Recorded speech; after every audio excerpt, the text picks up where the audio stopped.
sebagai pengantar metode penelitian, saya membuka dengan beberapa referensi buku.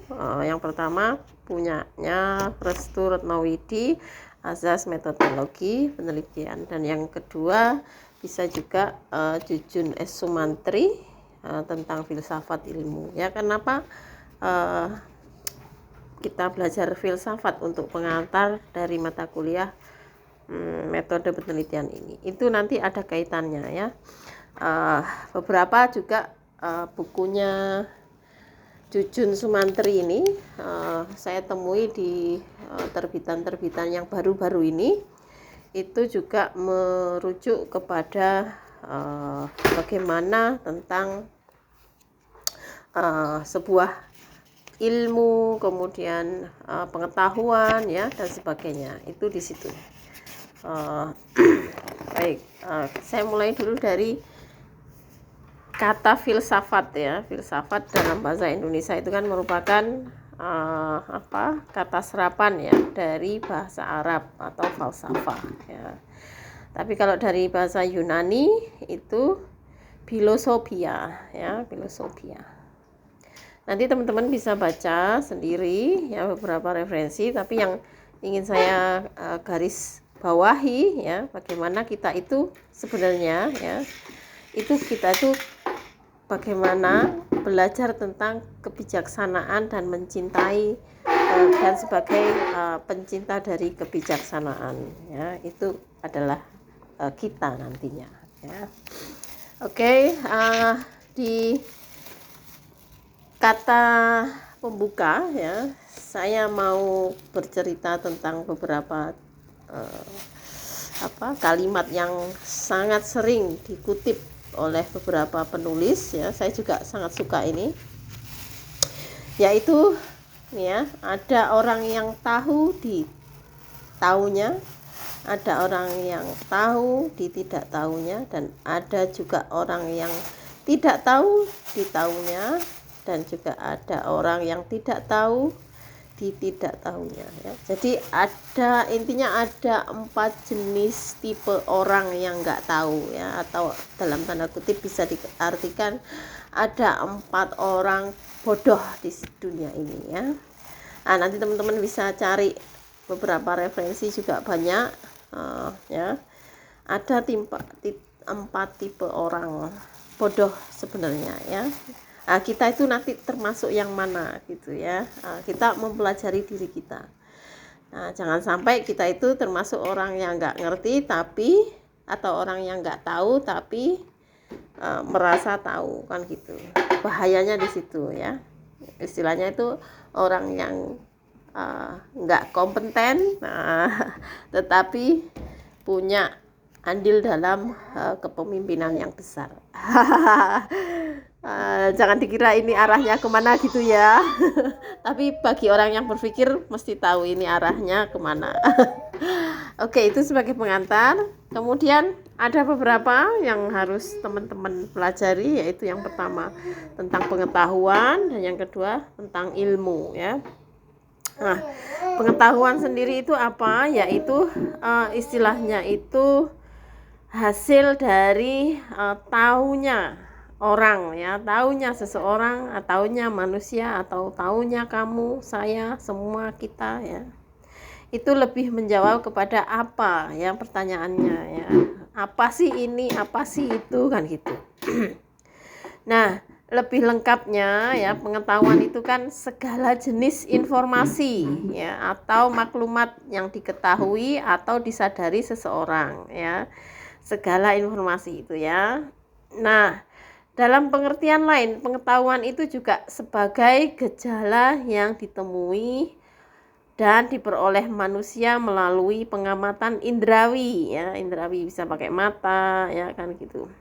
Nah, pengetahuan itu muncul ketika seseorang menggunakan indera atau akal budinya ya, untuk mengenali benda-benda atau kejadian tertentu dan sebelum dilihat atau dirasakan sebelumnya ya. Nah, ini contoh kecil nih ya. Misal seseorang mencicipi makanan yang baru dikenalnya ya. ia akan mendapatkan pengetahuan tentang bentuk, rasa, dan aroma tersebut. Misal ya, saya di Papua ya, baru datang. Ternyata di sana makanan favoritnya papeda, misal gitu ya. Nah, dari situ saya tahu papeda. Oh, papeda ini apa sih gitu ya. Oh, ternyata papeda ini seperti apa? Jenang kalau di Jawa namanya ya. Jenang tuh apa ya? Kayak bubur lah, tapi dari tepung sagu, kemudian dikasih kuah ikan dengan bumbu macam-macam. Nah, itu saya mendapatkan pengetahuan tentang satu, papeda, dua, terbuat dari sagu dan kuah ikan, dan rasanya mungkin bagi masyarakat sekitar enak ya, tapi bagi saya yang orang Jawa mungkin rasanya agak lain. Bukan saya menghina ya, tapi beda lidah aja ya. Nah, itu contoh dari pengetahuan dan pengamatan yang saya dapatkan dari makan papeda. Nah, kalau kalian coba nanti dikasih contoh apa, pengetahuan apa yang baru Anda dapatkan dari pengamatan ataupun pengetahuan Anda, baik secara indrawi maupun rasa ya, aroma ya, dan sebagainya. Oke, kemudian ke ilmu ya. Ilmu atau science itu lebih lebih menjawab pertanyaan mengapa atau why atau bagaimana ya. Nah, bagaimana sih dan mengapa sih ya, kan gitu. Bagaimana ilmu bisa berarti ya, proses memperoleh pengetahuan ya, dan pengetahuan itu terorganisir yang diperolehnya lewat proses tersebut. Nah, ini nih maksudnya itu gimana sih? Saya sederhanakan gini ya. Kalau tadi saya tahu itu papeda, itu terbuat dari sagu dan kuah kuning. Nah, ilmunya itu adalah langkah-langkah membuat papeda gitu loh ya.